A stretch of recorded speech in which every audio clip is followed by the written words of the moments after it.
আমরা আগেও বলেছি, এখনো বলছি যে যে সময় ওবিসি সংশোধনী বিলের হিসেবে একটা বিল বুদ্ধদেব ভট্টাচার্য এনেছিলেন, আমরা তার বিরোধিতা করেছিলাম।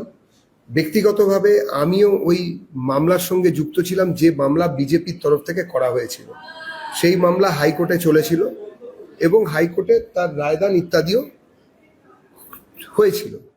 আমরা তারপরেও বাম সরকার চলে যাওয়ার পরে আমরা দেখেছি যে তৃণমূল কংগ্রেসের সরকার আসার পরে ওবিসি বিষয়টিকে নিয়ে তারাও ছেলে খেলা করেছে, শুধুমাত্র তোষণের রাজনীতি করার জন্য।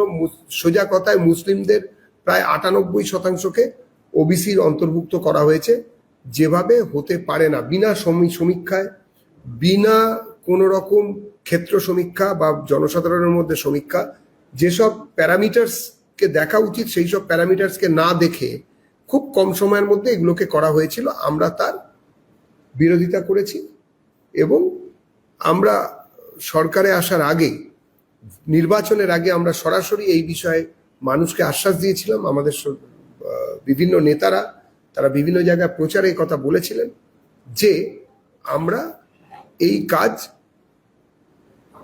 এইভাবে করতে চাই যে প্রকৃত সমীক্ষার পরে ওবিসি যারা আছেন, যারা আদার ব্যাকওয়ার্ড ক্লাস, তাদেরকে খুঁজে বার করা হোক এবং তাদেরকে এই সুযোগ দেওয়া হোক।